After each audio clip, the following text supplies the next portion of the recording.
Hey card fans, it's Paul from Paul's Sporting Cards or PRF Sports Cards. Today we'll just be going through looking at the easy thing of deciding which cards you're going to sell on consignment at your market, which ones are your PC that you won't, putting like protective covers on different cards, the old one pieces, and deciding which ones are worthy of that as well. Welcome. So it's sorting day. Slabs that I'm looking at, AFL cards, signed or patched basketball cards, the world game cards. We've got some numbered and other football cards, and then obviously back to the slabs. So we're trying to sort what we want graded, what we want to send to markets, what we will not sell. So for example, I know it's the Jersey Fusion, a terrible card, but there we go. My PC is Dan Marino, so I can't get rid of those. So it's a sorting process. It's top loading them. It's deciding which ones you want to put in the one piece, which ones you want to send graded, and then also ones I want to sell either at consignment in stores at the moment or at the markets. Okay, so I was talking about cards that, the PC or I just can't get rid of at the markets and so forth at the moment. So I've got like a lot of base Jordans. So just going through one of the piles of those base Jordans, and I just can't get rid of them at the moment. So eventually I will. So the 91, number 29, pretty common card. I really love the Fanimation cards, or Fanimation cards, sorry. So Agent 23 there. Pretty cool card. One of my favourite basketballs, if not my favourite, is Larry Bird. So that's Agent 23 and Birdman, which I quite like as well. Maybe we could have come out with a better name, because there's already a Birdman in cartoons as well. The Skybox set, which I actually really like, just a different aesthetic there as well. A lot of basic stats and information on the back, but 91 Skybox, probably another one. Yep, another 91 Skybox there as well.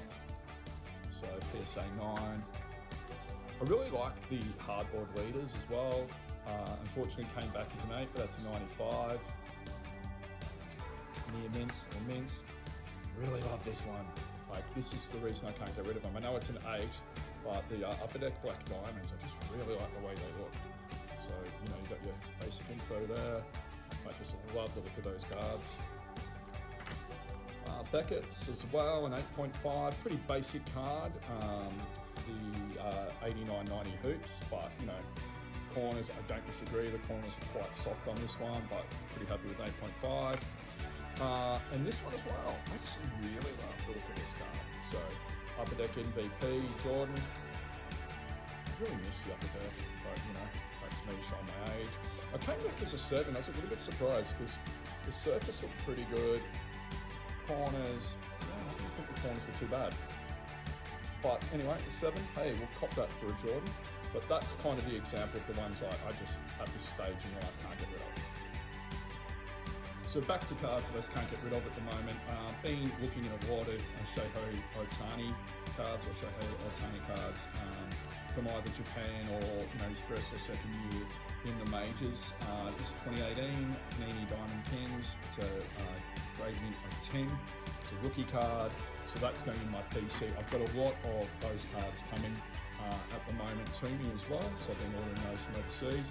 I just love this, oh my gosh, the 88, 89, 98, 99 Topps Chrome Coast to Coast.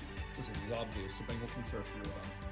But a 9.5, and it just misses, because it's got to be as close to a 10 as you can get. I would have liked another probably 10. I thought the surface was impeccable. I really looked at that, but hey, card's 20 odd years old, you can't complain too much. But that's just another example of a card. I think when you're selling and buying, you've got to differentiate. Like, if I'm gonna sell, then it can't be your PC really. Like, unless you're going to use that to go and buy higher level PCs. I just don't even bother. I put them in my collection box because there's no way I'm getting rid of this Kobe. There's quite a few Kobe's I've got like this that are just, there's no way. So when you buy them, to me, I consider it like buying a pair of shoes or even underwear. Like, you're not going to resell your underwear, right? And if you're going to buy a pair of Jordan shoes, unless you're going to wear them once or twice, you're not going to really resell them. So for me, if I'm spending money on a card like this, it's spent. It's not worth anything because I'm not going to sell it. So that's the best way of saying it. Like, you buy a card and you go, oh, this card's worth 300, I'm getting it for 250. Well, yeah, that's cool, but you're still spending 250 that you're not going to resell. So you have to differentiate between the cards that you are happy to offload and then those ones that you just, the coast to coast, I love it. Beckett's as well, 9.5, so pretty happy with that. And yeah, just probably a good example there of a card that I bought and I just knew it was worth nothing once I bought it, because I was not going to sell it. So guys, just an example of cards that you can pick up in $1 or $2 boxes: Melbourne, Sydney, Brisbane, Goldie, wherever you're going to be looking. Like, I just love some cards. I just love the player. I love the look. It doesn't matter that it's numbered or not. So a George Kittle there, I think I got that for $1. Cam Newton, I love the Obsidian, I really do. And yes, he made a Super Bowl and didn't go on when he went to the Pats and so forth. But you know, Superman kind of changed the game for a little bit. And think about this one, a $2 card. You're not going to lose money on this because it's numbered to 100 as well. It's a beautiful looking card, a little bit thicker than what I'm used to there. $2 box again, Justin Fields rookie card. You either think he's going to go on or not. I mean, the team around him is pretty average, but another beautiful looking rookie card, not numbered, but $2 card. Can't go wrong there. So yeah. Higgins as well. See Higgins, this was a rookie card, really good player. I think I picked that one up for $2. Oh, this was definitely $2. Another Justin Fields. I don't love the contenders cards, but it's a rookie card and I actually love the way this one looks. So I said I don't love the contenders, that's true, but I really love the supernatural cards as well. Derrick Henry. These guys, I know he's coming back from injury, but what we missed, like you can see it now, they've got it up close. This was in a $3 box and it's numbered to 225. And I actually really like the card and I just think the player. I'm a fan of running backs, and I know running backs at the moment are going out of fashion. So for that. Now, this is really funny because this was from a couple $1 box as well. So Trey Lance, I would love getting a rookie quarterback, right? I don't care or not. Trey Lance is in a different difficult position with Brock Purdy and so forth, but I love a rookie card, and that was $2. But in the same box for $1, wow, okay, yeah, it's common, but still a Trey Lance, same rookie card. Massive fan of this bloke, and Justin Jefferson. I don't think you go too wrong with that. Basic card, right? It's from Sage, and I like the Sage cards. I know that some people think they're basic, but the actual owners and designers have come from a long line of card collecting as well. Same from that, $2 box again, another Justin Fields. I'm a Miami Dolphins fan, so I don't have an affinity, but I'm going to pick up a rated rookie or a rookie card that's a couple dollars for a quarterback every day of the week. And then this, Marcus Allen, one of my favourite players of all time, just an absolute legend. And this is a gorgeous card. Look at the rights on that card. And this, once again, was from a $2 box. So you can scroll all through. Oh, I probably shown you this was a $2 sticker. You can scroll through whatever you want. But this was a $1 and $2 box at a card store in Queensland, and I just love them. Can you make money off those cards? Absolutely. I mean, some of those are worth grading for sure and certain, and whether you'll make much money beyond the grading will depend on how well that player goes, but you can certainly still pick up bargains in Australia. Okay, so it's starting to come along. We're getting the ones here that we are just not going to sell. We've got a whole heap of football cards that I'll go through that I look at some of those getting graded. Same as basketball cards, they're either rare kind of things like we're looking at Kobe's, we're looking at patch, game worn, or signatures. Some AFL cards, legendary AFL cards there. Then we're coming to our slabs, so we're just going to go through, like Zion rookies, stuff like that. Some LeBron James, deciding which ones want to keep. Football, different basketballs, all graded, so either Beckett's or PSA. We've got some random ones as well. And then cards, and I'm probably going to PC. So this is just an example. Big fan of Trevor Lawrence. So rookie cards, not numbered or anything like that, but they're just rookies, and I think they look great. I just really love the look. I'm not sure why some people don't like the Donruss, but that's lovely. The Panini Clemson card. Once again, these aren't numbered, but I think I'm just going to make them PCs.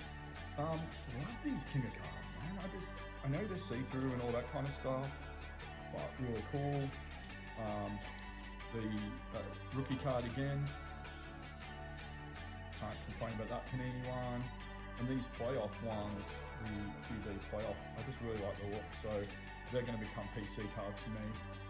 Whether I get those graded or not, not sure. I may do, may not sure. They'll definitely go in one touches until I decide.